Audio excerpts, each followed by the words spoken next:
Okay guys, so it is that time of the month again where we are in the final stretch before we get the home release of an upcoming Marvel movie. Now normally they like to release their spring movies in the fall time, so when they're doing the rounds, doing all their press tours and everything, we get to learn a lot of interesting info on where these characters are going to build up the future, but also to get people hyped up to buy the movie again and watch it, look for these little details.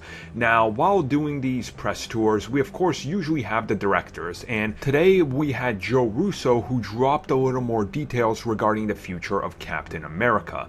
And what he says is, and I quote, "I think him dropping that shield is him letting go of that identity." Now, of course, what he's talking about here is, if you guys saw Captain America Civil War, and I think most of you watching this video will have, there is the final confrontation that involves Captain America Steve Rogers, the Winter Soldier Bucky Barnes, and of course Iron Man Tony Stark. And they're beating the living hell out of each other, and right as that happens, Captain America almost kills Tony Stark, but he decides to get up, and as he's walking away, Tony Stark exchanges some words saying he's not deserving of that shield, and he tosses the shield down. That was a significant piece of foreshadowing. We talked about this in the spoiler cast way back when we did it, and now we're talking about it here, is that when he tosses down that shield, he admits that he is no longer Captain America, and Captain America is a person who's obviously out of time. We saw how he coped with literally having a gun to the people's heads in the Winter Soldier, and he realized that America has changed, the government has changed, it's not what it stands for.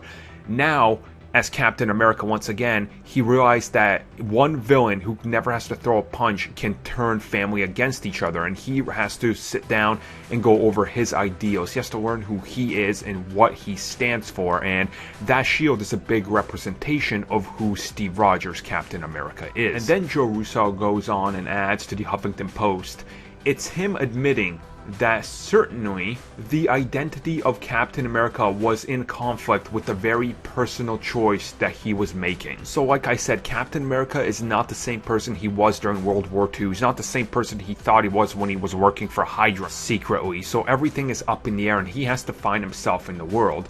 And when you look at the end of the movie where he's busting out his Avengers out of the prison, he's not wearing his Captain America suit. He's ditched that. Now, obviously fans of the comic books will know that he's taken on a few different names before. There was actually even different Captain Americas up until Steve Rogers returned, but most notably was the worst incarnation ever, which was Nomad, and that was just awful. So maybe they'll make Nomad good again. But I'm hopeful to see what they do with this, because it's an interesting story arc to take Captain America on, where he's not Captain America anymore. And obviously I think we can all agree that once again he will take up the shield and the suit in Infinity War at some point and probably yell out "Avengers Assemble" for all of us again. But until that time, he's Captain America no more.